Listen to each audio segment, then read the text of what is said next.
And welcome back to the No Vacancy Podcast here at AHOACon 2019, brought to you by Red Roof. I'm your host, Glenn Hausman, in our podcast studio with the one and only interim CEO of AHOA and starting pitcher for the San Diego Padres, Rachel Humphrey. How are you? I am doing great, Glenn. How are you? I'm doing great. Man, I can't believe you got to throw out the first pitch at a baseball game. Yeah, I mean, as the daughter of a baseball coach, it is a dream I didn't know I had until I did it, and finally got to look at the video last night. Pretty cool. Something I will not ever forget. Right, because it's like that. It would never even occur to me that that would be a bucket list thing, that I could do something like that. What an amazing experience for you. Absolutely. You know, and as we celebrate our 30th anniversary here in San Diego, to start off the 4 days of conference that way is probably not replicatable. Right. Now, this is how I know I'm dealing with a pro, because she already threw in the 30th anniversary. Didn't let me get to it. So let me get right to it. Congratulations. 30 years. What an amazing accomplishment. It really is spectacular. I mean, we've had such a great week of reflecting on where we came from, looking at our past leadership, our partnerships, and looking forward. It's just been really spectacular. I will tell you, I don't know if it's the city of San Diego. I don't know if it's the good vibes in the economy or this amazing community or even just this venue that we're in, but the positive energy here is palpable, and everybody seems absolutely thrilled, and more than 8,000 people at this event. That is insane. Yeah, I mean, as we were planning, we knew it would be special. When anytime you celebrate a milestone and bring people together with a celebration in mind, you know it's going to be great. But as of a few minutes ago, we're at 8,155 attendees here, and people are still starting to show up, and who knows what the cap is at this point. Right. I can't believe people are still showing up. I guess they just want to hang around for some of the great entertainment and networking with people. Absolutely. You know, we still have 2 full days of conference left and some big entertainment this evening, big entertainment tomorrow night. We have voting tomorrow, which, electing our leadership is always an important role for our members. So. What I find amazing is how absolutely serious people take this. It's unbelievable, and it's one of the more exciting things I think that I love about being at these AHOA events is everybody looking to be the next leaders in the industry from board positions throughout the country or for the national board. So it must be exciting for you to watch this process take place and see everybody get so politically involved within the organization.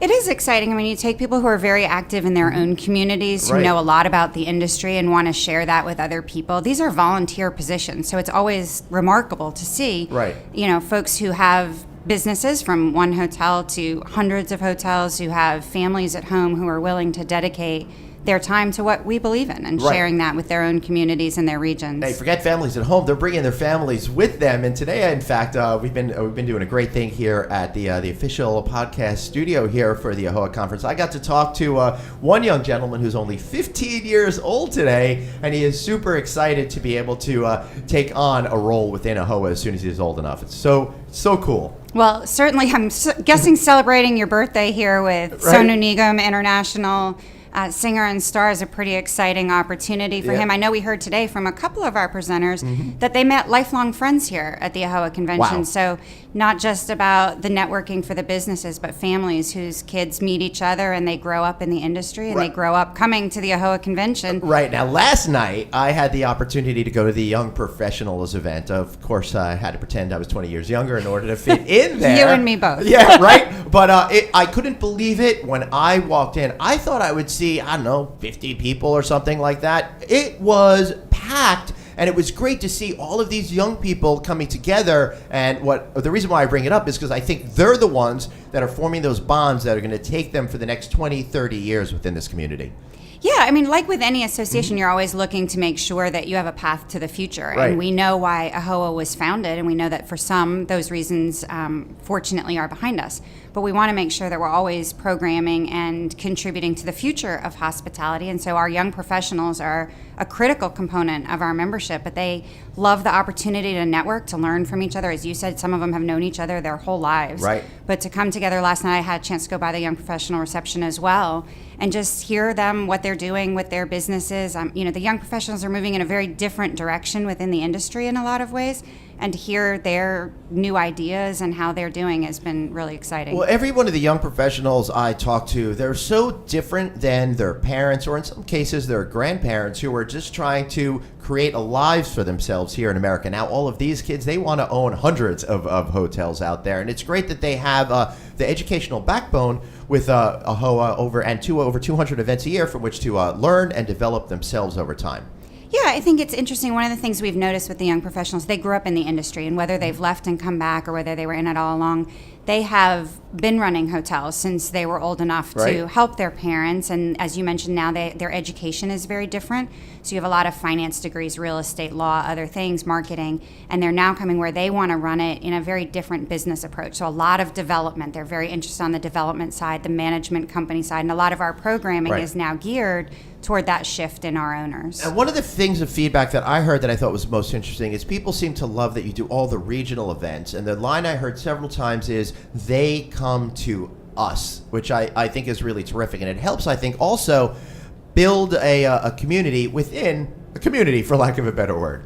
Yeah, I mean, we have 20 regions until Saturday. Tomorrow we'll actually have 21 regions based on our growth. How does that work?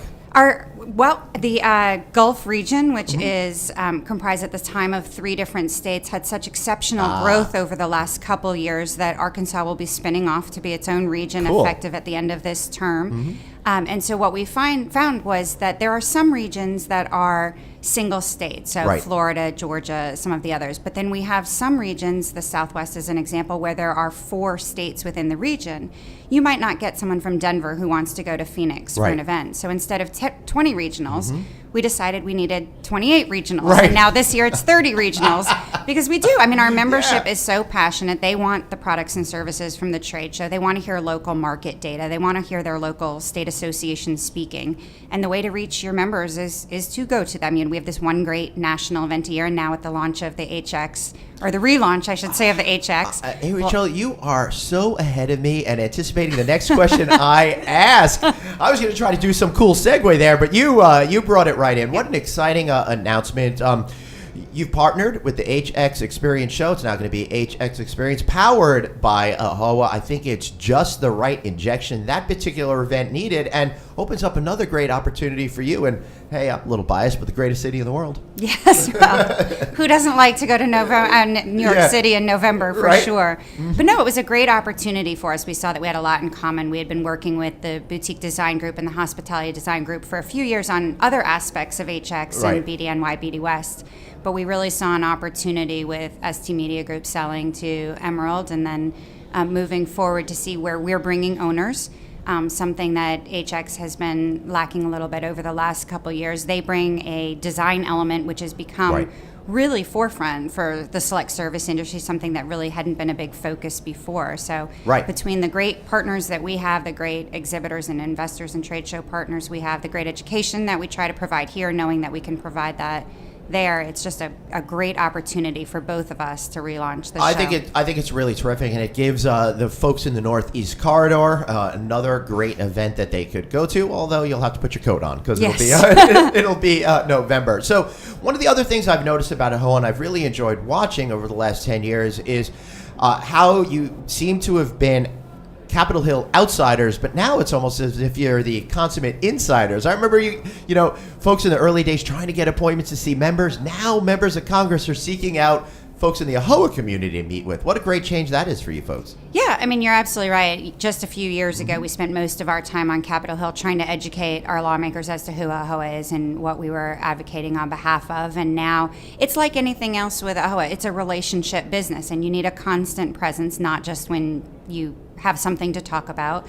So it's been a tremendous focus of ours, first under Chip's leadership, and Chirag Shah and our team in DC have led our advocacy efforts there. We're expanding into the state capitals, knowing that there are many federal initiatives, but we really need to be focusing on what's happening at the state and local level too, because so much regulation impacts, you know, at the end of the day, we are small business owners. Right. And small business owners who have a very loud voice. They are voters. We employ a lot of people in all of the communities. We pay a tremendous amount in local taxes, and we want to make sure that our owners are recognizing that they have a voice to be heard and that they need to be showing up and using it regularly. Now, Rachel, I think that you made an absolutely terrific point. We can all get caught up with thinking about the national, the federal scene with politics, but it's that state and local level that is so critical to every single business out there. And I find that some people are just either scared of or don't know how to get involved in the local community. You have a piece of advice on how folks can get to know their local town supervisors, their local congressional representatives, those types of people? Yeah, absolutely. I mean, that's one of the things that AHOA is great at. We can connect you with your local officials, your state representatives. We do have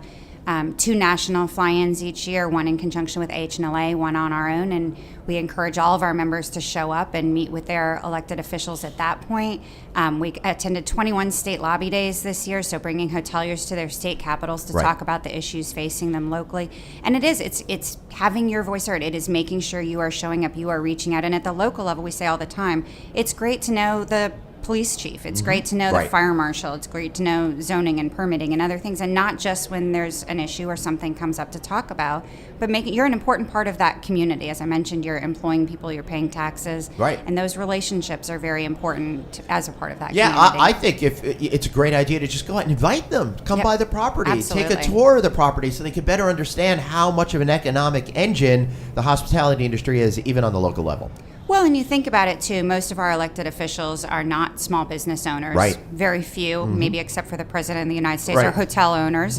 So when you look at it, they need to be educated. They need the awareness of what those issues are. We do a lot of back-of-house tours where we bring elected officials to a hotel. And they'll run the front desk, they'll make beds, they'll walk maintenance, they'll do all of these things because it gives them the perspective of what are the issues that owners see every day. They just don't know. And you know, there's so many different industries out there that it's incumbent on every industry to make sure. Sorry, I didn't mean to cut you off. No, you're good. I thought that you were wrapping up your sentence, but no, you were not. I will tell. How do you keep up the energy to be at this event and perform at such a high level for the entire time? Well, you are too kind, but how can you not? I mean, you mentioned it at the very beginning. The energy here is tremendous.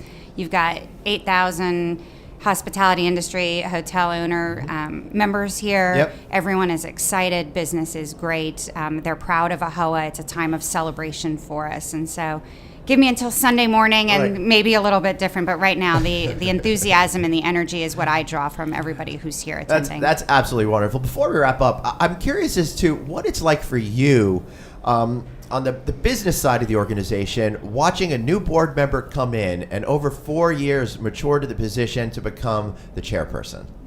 You know, it's really interesting, in part because our membership is very active. They're very engaged. We have ambassadors at a local level. We have a lot of people who will be very active in advocacy efforts at the local level, and then they run for a position on the board and they say, I thought I knew my AHOA, but there's so much more out there than I knew.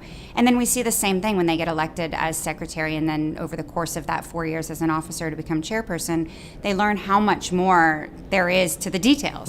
You know, you show up, Glenn, at a regional conference and it just appears in front of you. But the details that go into every single one of those, you think about this convention, we throw this internally. We don't outsource to an event planning company. And so people show up, they think that miraculously a convention for 8,000 people is sitting there, when in fact it's the hard work of our board members, our officers, our teams in Atlanta and DC, putting every piece of the pie together. So to watch that realization over time is really impressive to see. I certainly I can buy into the miracle of it all, because I just showed up and I got this great studio here, and I just basically have to start sitting down and talking. Any other final thoughts as we start to hit the midpoint of this convention? Not really. I mean, as I said, it's just a really exciting time for AHOA. We are 30 years young. We know that our future is very bright. We're on a wonderful trajectory. The ship is sailing forward in a great direction, and we just can't wait to see what the next 100 years has. When do you guys take over the world now that you've taken over the United States? We are ready. All right. Awesome. Well, I'm not going to ask you too many questions about that, but I got a hunch that we're going to start to see some more membership come from around the world. And also, I think that you guys are going to double your membership in the next 5 years or so. But let's meet back here in 2024 and replay this and see if I'm right. So. If I can, I'll say to that, Glenn, it's an interesting thing you mentioned. We've got 18,500 members who own about half the hotels in the U.S., but what that tells us is that about half the hotels in the U.S. are owned by people who are not AHOA members. Right. So from a membership standpoint, we're the voice of America's hotel owners. I'm not sure I say it's in an international trajectory, but we certainly know that there are lots of hoteliers out there who can benefit from the advocacy and the education and the networking that AHOA is. I see a spin-off organization, HOA, right? Asian International. I don't know, but we'll figure that out. Well, it's been so great talking to you, and congratulations on putting together such an amazing event and that fantastic block party last night, closing down streets here in San Diego, and a great event at Petco Park. What an overall amazing experience. I know everyone's going to go home and go, wow, right before they pass out from exhaustion. Well, we appreciate, Glenn, everything that you do and everything that all of our partners here are doing. It's been a great celebration, and we will look forward to seeing everyone in Orlando in 2020. Yes, I will. I will be there. Congratulations to Rachel and the team for putting together another amazing event. And I will be back with another interview soon enough here at the official podcast studio, coming at you live on Facebook at the AHOACon 2019, brought to you by Red Roof. So for Rachel and myself, Glenn, thanks for watching and listening.